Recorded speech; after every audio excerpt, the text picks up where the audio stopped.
Muito boa tarde, senhoras e senhores. Hoje é segunda-feira, 12 de agosto. Esse é o programa da Defenda PM, ao vivo pela TV Osasco e redes sociais. Aqui comigo está o coronel Ernesto Puglia Neto, que é o secretário executivo da associação. Em instantes, nós vamos entrevistar o deputado federal Guilherme Derrite. Bem-vindos.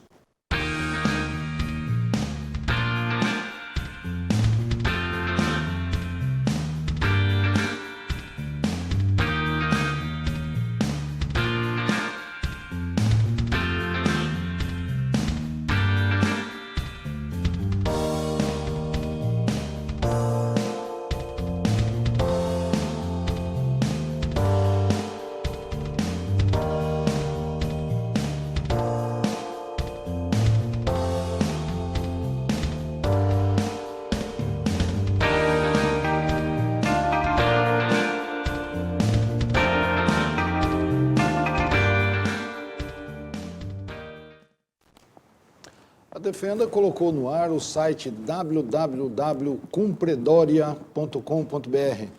O site mostra um relógio que marca a quantidade de dias, horas, minutos e segundos que faltam para o governador cumprir sua nova promessa de anunciar o reajuste salarial dos policiais militares. O site está aí no pé da sua tela e nós vamos manter esse site aí hoje, o programa inteiro, e nas próximas edições também. Coronel Ernesto, boa tarde. Então, estamos a menos de 80 dias, 79 dias e pouquinho, para o anúncio do Dindim. Boa tarde, Silvio. Boa tarde ao nosso deputado Capitão Derrite. Muito obrigado pela sua presença. Boa tarde a você que nos assiste pela TV Osasco, nos acompanha pelas redes sociais também. Mais uma promessa. Teve a promessa da campanha, que no início do próximo ano transformaremos as polícias de São Paulo em um segundo melhor salário do Brasil. É isso. Depois teve um compromisso de campanha, ou melhor, de governo, de transformar até 2022, o que era para ser no comecinho de 2019, passou para o finalzinho de 2022. E agora nós temos a próxima promessa, que é dia 31 de outubro, o anúncio. Estaremos acompanhando e, para não perder a oportunidade, está lá o site Cumpre Dória.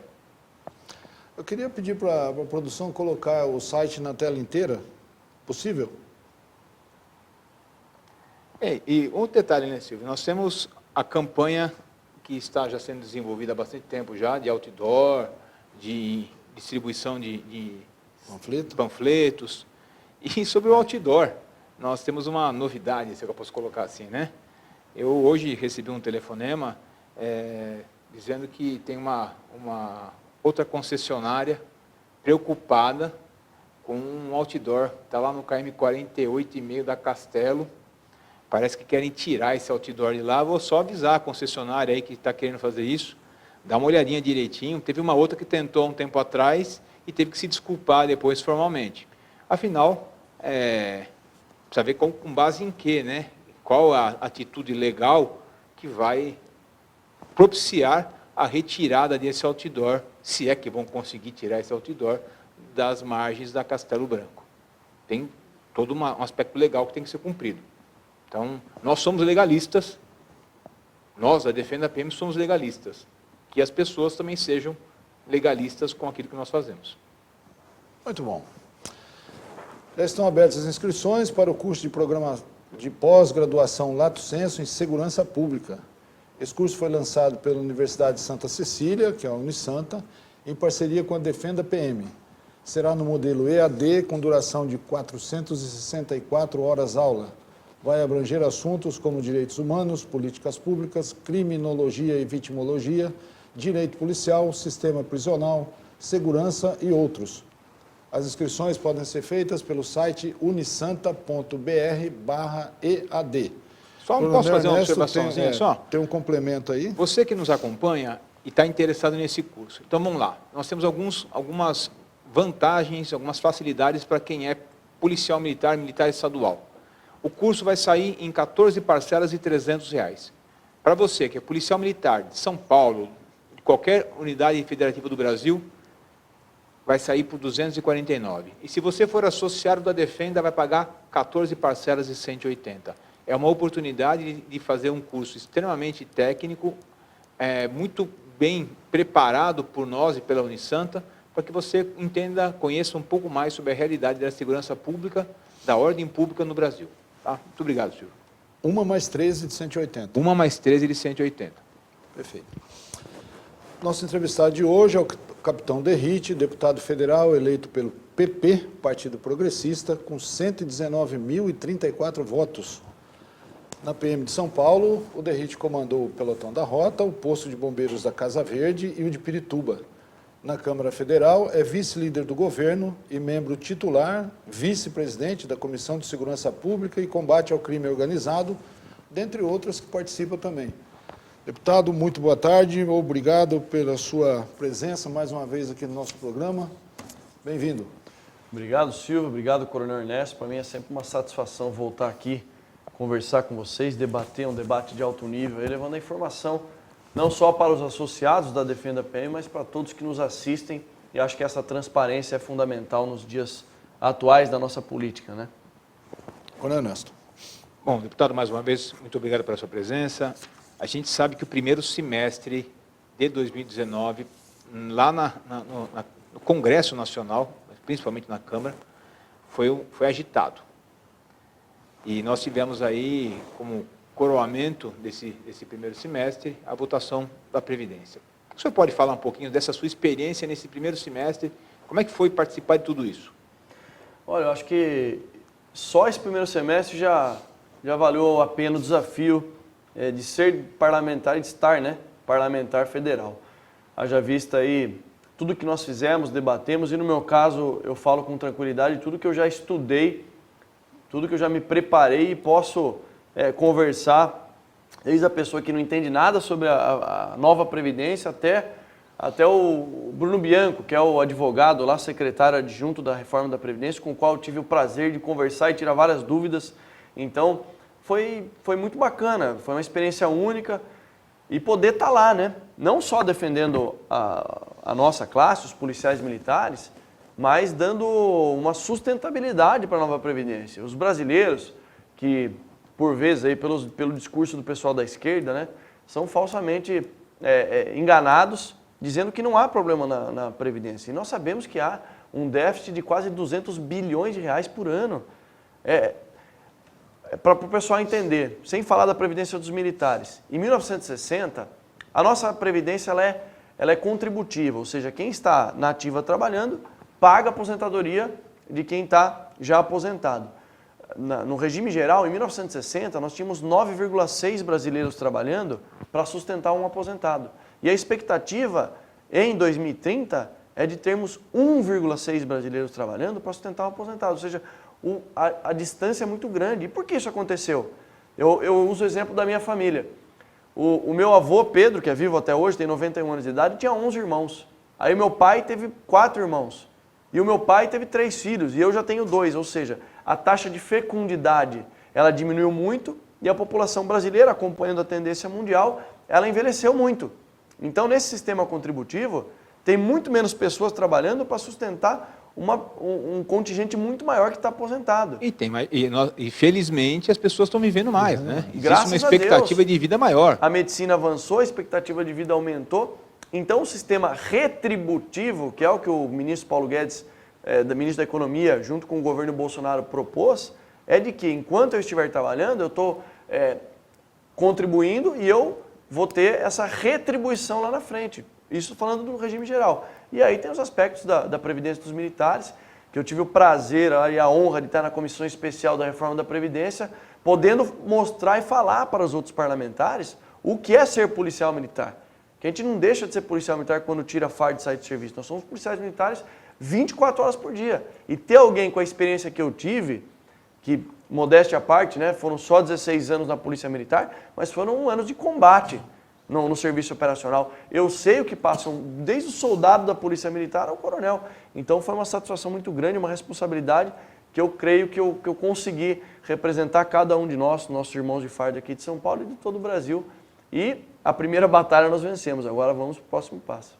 Qual que é o sentimento ali, de participar de tudo isso e ver que, efetivamente, não vou dizer que todos os anseios, mas grande parte dos anseios dos militares, dos policiais militares, até mesmo de outras categorias profissionais ligadas à segurança pública, foram atendidos, ou pelo menos minimamente atendidos.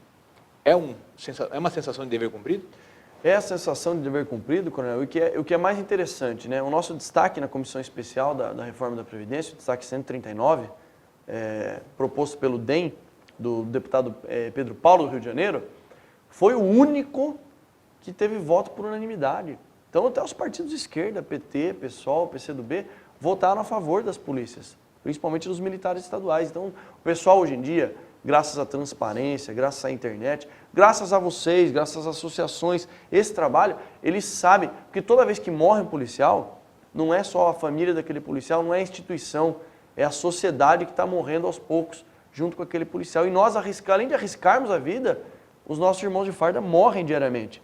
Então, a gente vê que o Congresso mudou. Já começa a enxergar os policiais militares, os militares estaduais, os militares federais também, mas mais ainda os militares estaduais, que são os que estão no front, na linha de combate, com outros olhos e com uma valorização um pouco maior. Eu fico feliz por estar representando.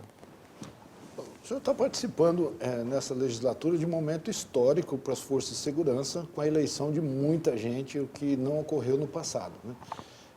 Em princípio, a gente até já conversou que as coisas poderiam fluir com mais facilidade em relação a direitos e prerrogativas dos policiais.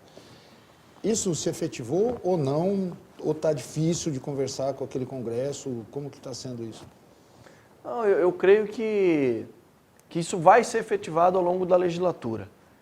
Porém, uma coisa que nós militares não estamos acostumados, está acostumado à vida no quartel. E a vida no quartel, a gente vai, faz, resolve, acontece, e se preciso for, escala extra, e lá no Congresso não é assim. Infelizmente, a coisa anda em câmera mais do que lenta. Então, a gente gera uma expectativa muito grande. Eu apresentei 14 projetos de lei. Desses 14 projetos de lei, a gente tem 3 que estão com grande chance de ser aprovado. Então, a gente fica naquela expectativa ali muito grande, porque nós somos acelerados, né? Falando português claro. E lá as coisas não acontecem nesse ritmo. Agora, o que eu falei, eu vejo com bons olhos a questão da segurança pública. O fato de ter o ministro Sérgio Moro lá no Ministério da Justiça é muito bom. Hoje eu agradeço, porque coisas que eu planejei para médio e longo prazo aconteceram rapidamente. Eu já tive umas 3 ou 4 oportunidades de estar com o ministro. A gente conversa pelo WhatsApp às vezes.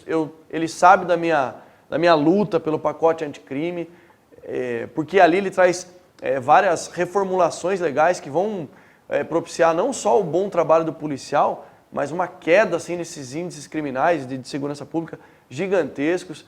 Então eu vejo com bons olhos, mas infelizmente o ritmo lá ele não é tão acelerado quanto o nosso de quartel. Então tem que se adaptar a essa rotina também. O senhor citou o pacote anticrime. Essa é a próxima batalha do segundo semestre? Sem dúvida, o pacote anticrime deve ir para plenário aí nesse semestre, vai ser uma discussão muito grande em torno disso. Alguns aspectos ali, eu já vi que o grupo de trabalho deu uma desidratada, montou-se um grupo de trabalho, né? Principalmente na questão da prisão após condenação em segunda instância, eles querem deixar isso para o STF, e esse é um receio nosso, que a gente sabe, infelizmente, que o STF é muito benevolente, e aí envolve uma questão política gigantesca por conta da prisão do presidiário Lula. Então, deputado, desculpa interromper o senhor, mas o senhor tocou num ponto que é fundamental para que as pessoas que estão nos acompanhando entendam, né? Por que deixar para o STF, se quem legisla é a Casa de Leis, ali é o Congresso Nacional? Então, por que deixar para o STF? Então, não precisamos ter, se for deixar para o STF, não precisamos de Congresso. Porque hoje em dia, quem está legislando hoje é o STF. O STF define o que é homofobia, se é crime ou não é, e assim vai. Isso é uma evasão de competência que vem acontecendo já há um bom tempo no Supremo Tribunal Federal. Então, é uma luta nossa. Mas eu digo assim, a realidade, eu também sou completamente contra o STF legislar. Isso é um absurdo.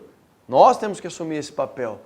Mas eu vejo também lá que muitos deputados não pensam como eu. E às vezes são de vários deputados que são réus no STF. Eu não sei aonde que existe essa troca de barganha. Eu sei que é duvidoso, é suspeitoso o que ocorre lá. É claro que nós vamos brigar pela nossa legitimidade. E principalmente, não é uma questão, não sou eu, o capitão Derrite, que pensa assim, a população não aguenta mais isso. Além das inovações que eu falei de um dos pontos, da prisão após condenação em segunda instância, tem uma outra, da prisão após sentença do júri.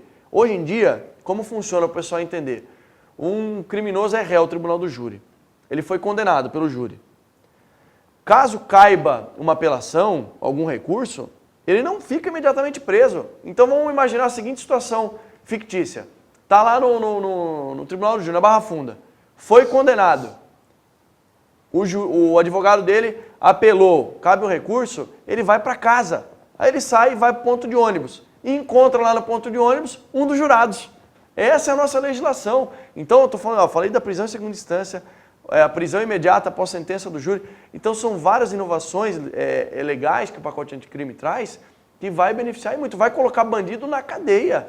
Você tem um projeto contra a saidinha, né? O PL 4086, esse projeto de lei, existem alguns projetos de lei nesse sentido. Só que alguns são muito benevolentes. O último caso aí, midiático, né, do Alexandre Nardoni. Ele obteve aí esse benefício da saída temporária no Dia dos Pais, sendo que ele matou a própria filha. Então, teve gente que colocou, teve deputado que fez um marketing político gigantesco dizendo, olha, criminoso que tiver cometido crime contra parentes, em grau ascendente, descendente, etc., não pode sair.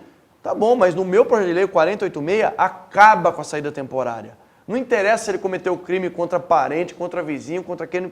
É bandido, é criminoso, vagabundo, não tem que sair. É cumprir a pena integralmente fechada. Porque no Brasil também, um outro detalhe. O Brasil é o que tem a maior população carcerária do mundo, 700 e poucos mil presos. Sabe quantos ficam em regime fechado? 25% disso. Então não dá 200 mil presos. O resto fica aí na rua, ou cometendo o crime, ou fazendo sei lá o quê, vagabundeando para voltar para a cadeia dormir. Então essa é a realidade do Brasil que nós temos que acabar. Pena, regime fechado, cumpre integralmente, tem que aumentar os 30 anos de prisão. Hoje em dia ninguém fica mais do que 30 anos preso. Segundo o artigo 50 do Código Penal, 75, temos que mudar isso daí também. Tem um projeto de lei nesse sentido. Mas é tanta coisa, é tanta demanda, que para colocar um projeto de lei em votação no plenário, é uma estratégia assim absurda. E graças a Deus, nós temos alguns lá que estão caminhando muito bem. Então a expectativa é que tenhamos ainda esse ano um em plenário para votação e ao longo da legislatura alguns, se Deus quiser. Quando o senhor vai lá no plenário, vai para a tribuna defender esses projetos e esse ponto de vista, com essa veemência toda que o senhor empregou aqui, qual é a reação do pessoal que estava no governo até outro dia? Alguém vem falar com vocês depois ou não? Olha, teve um cidadão que veio tentar conversar comigo, mas com a esquerda você não tem muito que conversa. Você não conversa com bandido. Não generalizando e chamando todos de criminosos. Mas eu sei o passado de muitos lá. Inclusive os apelidos deles nas listas da Odebrecht, na Lava Jato. Então um cidadão desse para mim é como se viesse um criminoso do PCC falar comigo. Eu nunca tive ideia com um vagabundo do PCC. Então com eles é eles lá e eu aqui. Não tem conversa. Não tem essa de que, não, nós vivemos numa democracia e precisamos sentar e conversar, desde que não seja um criminoso. Então, para mim, eu dispenso essa parte aí de bom relacionamento com esse tipo de parlamentar. Não estou generalizando e chamando todo mundo de vagabundo, não. Mas tem uma reação da parte deles, né? Eles nem procuram, eles sabem que aqui não tem conversa. Essa é a vantagem também de ser militar e ter uma carreira muito vinculada aí até a rota. Eles sabem que aqui não tem esse papo de querer ser amiguinho deles, não. Teve a última, para contextualizar. A Justiça de São Paulo, o Poder Judiciário, decretou a prisão de 17 criminosos que participam de um movimento de ocupação. Movimento esse que estava lá no prédio do Largo do Paissandu, quando pegou fogo e desabou. E aí eu vi deputados da esquerda usando o microfone para dizer que era um absurdo que a Justiça fez, porque 4 só foram presos. Os outros 3 estavam sumidos na época. Era um absurdo decretar prisão de um movimento social e eu estava lá. Aí eu, na sequência, presidente, vou fazer uso da palavra, eu falei, quem está defendendo aqui criminosos, que quero parabenizar a Justiça paulista, não esteve lá. Eu tive 13 dias lá no Largo do Paissandu. Eu conversei com famílias e familiares de pessoas que perderam seus entes queridos, que eram extorquidos, com revólver na cabeça, a pagar aluguel de um lugar ocupado. Então, essa conversa furada de que o movimento social é só desculpa para cometimento de crimes. E daí é onde existe o embate, né? Eles não gostam muito de ouvir a verdade. Ainda nesse caminho desse posicionamento um pouco mais aguerrido em face das coisas que nós todos enxergamos que temos que mudar. O que o senhor imagina que vai acontecer na próxima discussão que vai atingir aí a população de uma forma geral, que é a questão da... Desculpa, eu estava até conversando, tributária, desculpa. A questão tributária, que é a grande... Essa vai pegar todo mundo de novo, né? A previdência, tributária são as... O que o senhor acha que vai acontecer? Existe um movimento muito grande já das pessoas que mais sentem o problema tributário no Brasil, que são os empresários. O camarada hoje, para ser empresário no Brasil, ele é um herói, que a quantidade abusiva de impostos que ele paga e não ver retorno nisso é uma coisa assim, inimaginável. Só no Brasil, basta ir no centro da cidade e ver o impostômetro lá. Tudo bem que ali está a pessoa física e jurídica junto. Mas nós temos que estimular essas pessoas que geram emprego, que geram riqueza, que fomentam a economia, a fazerem mais ainda pelo Brasil. Então, uma reforma tributária onde haverá a diminuição da quantidade de tributos, a simplificação deles e a diminuição da taxação desses tributos, vai ser algo que o Brasil, que o empresariado está esperando. Então, eu creio que são algumas propostas, uma diferente da outra.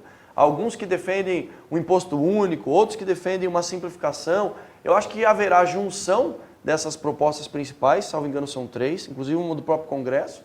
E dentro desse sentido, nós vamos caminhar para que haja sim uma simplificação e que haverá também a discussão dentro disso do Pacto Federativo, da redistribuição desses impostos. A gente sabe que São Paulo hoje em dia é o estado o ente federativo que mais arrecada e aí não volta para cá. Essa é a verdade. Eu não sou separatista, não quero separar São Paulo do Brasil, mas tem que haver sim, dentro da redistribuição, algo também proporcional àqueles que arrecadam. Então, e os municípios, né? O senhor tem uma base no município muito forte, na região Sorocaba, e os municípios sofrem muito com isso, né? Sofrem demais, porque o que acontece? Os municípios, regra geral, eles estão quebrados. Então, essa arrecadação de impostos, que a maior parte vai para o governo federal e fica lá em Brasília, existiu até um slogan do presidente Bolsonaro, ele caminha nesse sentido, inclusive o ministro Paulo Guedes também, de mais Brasil e menos Brasília. Então, os municípios estão quebrados. Aí ele vai buscar recurso aonde? Em Brasília. E aí fica lá passando chapéu, pedindo dinheiro, principalmente de emenda parlamentar, para os deputados e nos ministérios. Para quem é parlamentar federal e quer ficar a vida inteira lá como deputado, isso é a melhor coisa que tem, a melhor né? coisa, é um círculo vicioso. Que vai lá o prefeito de uma cidade, vai lá pedir para o deputado Capitão Derrite. Eu entrego a emenda para ele, migalhas, né? Porque é isso que o pessoal faz, migalha, e daí ele está amarrado comigo. Então ele vai ter que me apoiar em 2022 numa reeleição. E a gente vê que, por conta disso, os deputados, senadores, etc. e tal, pensam só em reeleição e não existe uma política pública condizente. Quebrando esse vínculo, repassando uma carga tributária grande, devolvendo para os estados e municípios, dá autonomia para quem é bom gestor, para quem é um bom prefeito, para que ele possa investir naquilo que mais precisa e não ficar assim, visitando Brasília uma vez por semana, uma vez por mês, que é o que acontece. E depois apoiar quem realmente trabalhou e merece. Exatamente, daí apoia aquele parlamentar que teve presente, que ajudou, independente do pensamento de votos. É o cara que está compromissado aí com a causa pública. Eu imagino a dificuldade que é conversar sobre isso naquele plenário. Nossa, é difícil, ali é muita gente, pouco espaço, né? A realidade é essa, são 530 deputados, a gente consegue realizar um trabalho mais técnico, mais efetivo nas comissões. Não aí tem cadeira para todo mundo lá dentro, né? Não, é por isso que o pessoal fica em pé lá. Diferente do Senado, a Câmara Federal tem 300 e poucas cadeiras, então o pessoal fica em pé lá, não é... Não é a gente que está lá E outra, nós como militares, a gente deixa primeiro quem? Os mais experientes, para não chamar de velhos, né? Os mais experientes e as mulheres. Então, via de regra, eu estou em pé lá no meio da muvuca lá. Aí o senhor está em pé e sempre, né? Porque o senhor é um dos mais assíduos, não? Não for o mais assíduo. Comandante, o senhor me conhece desde que eu era aluno oficial. Eu nunca tive uma falta, nunca cheguei atrasado na Polícia Militar. Não vai ser agora como parlamentar que eu vou ter falta desnecessária. Deus me livre se algum dia meu filho estiver mal, doente, precisando de mim. É claro que é a exceção da exceção, mas até agora nenhuma falta e nenhum atraso. A gente tem que dar o exemplo. eu acredito que seja outra dificuldade ali dentro também de encontrar as pessoas. Mas vamos lá. Bom, eu vou voltar um pouquinho aqui no assunto Previdência. A discussão vai para o Senado, né? E o deputado, o que ele pode fazer junto ao senador para que aquilo não seja modificado, para que não ande para trás, no caso dos militares, por exemplo, não sofra nenhuma influência. Por exemplo, o senhor não vai conversar com o Major Olímpio sobre isso, porque a gente já sabe como que vai ser a coisa. Mas com os que a gente sabe que são contrários, dá para fazer algum trabalho junto a eles? Trabalho é pressão, não existe outra.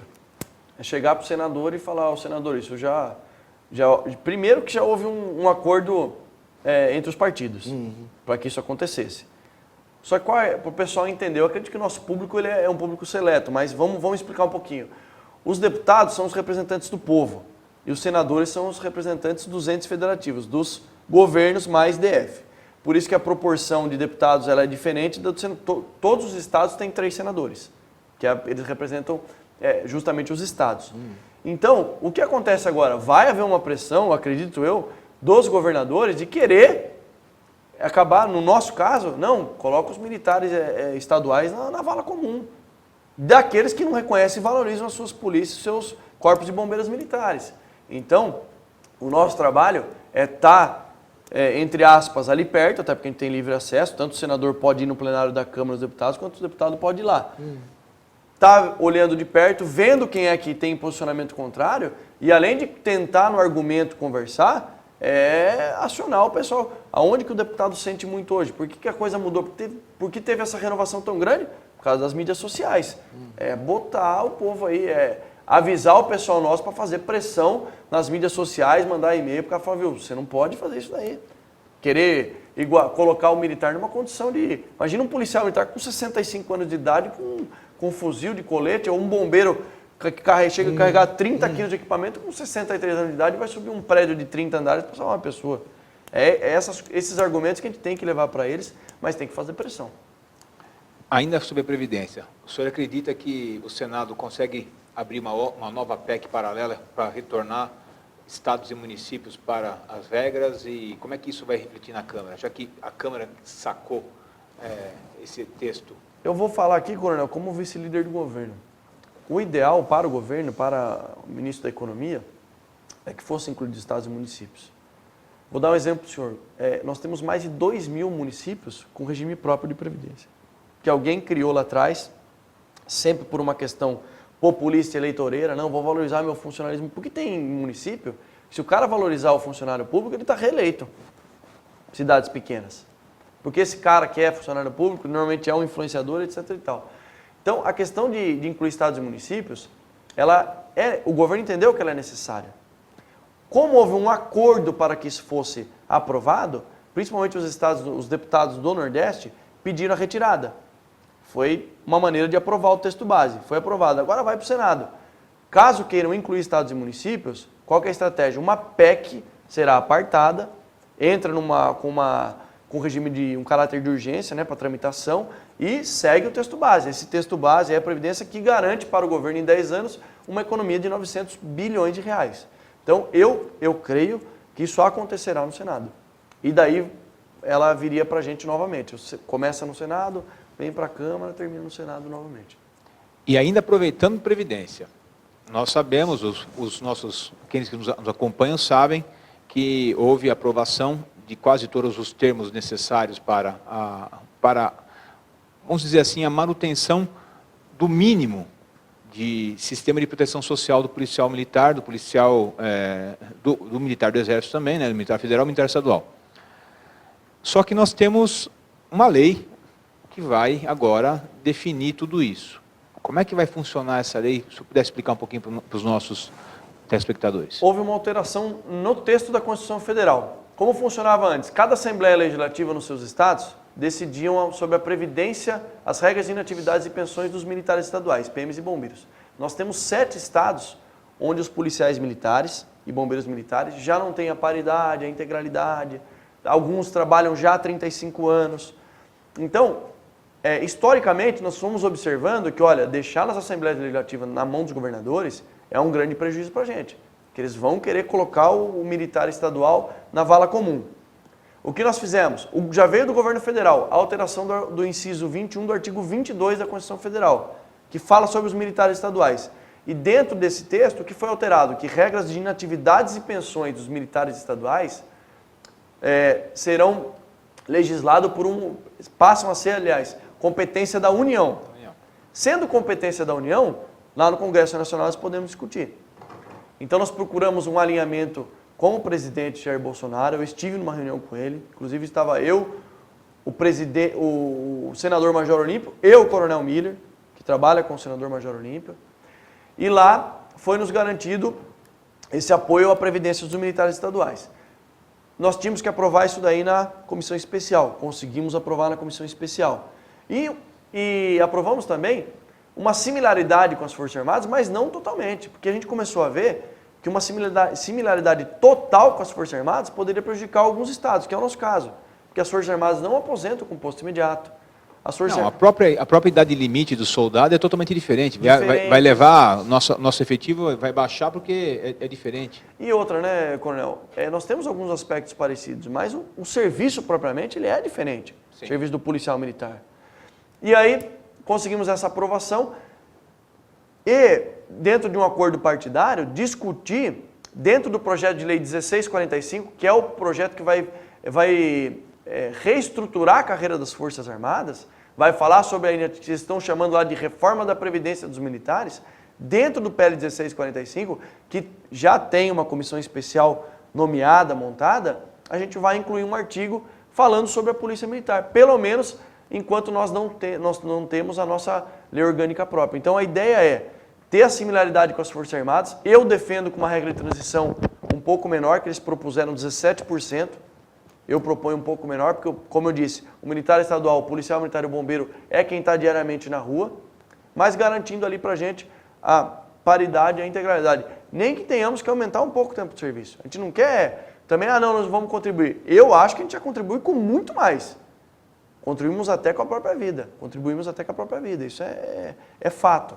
Mas dentro do PL 1645, que é a reforma da Previdência dos Militares, nós teremos lá um artigo próprio falando dos militares estaduais.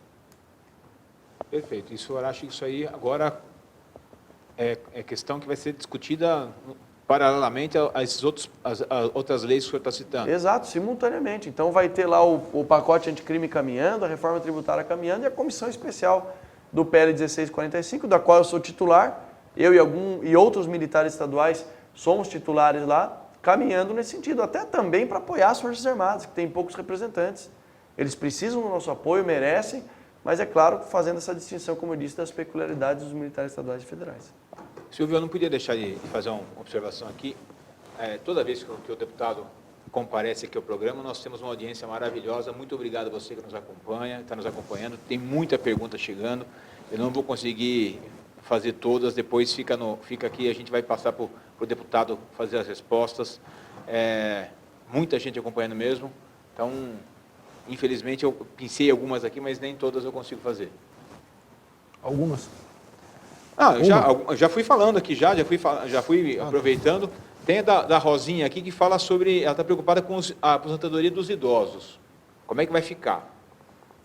Na verdade, o que alterou, né? A idade mínima foi alterada, acompanhando uma expectativa de vida, não só do brasileiro, mas do idoso de forma geral.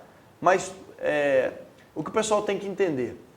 Houve um aumento da idade mínima para aposentar, isso está prejudicando o trabalhador, o que ganha pouco.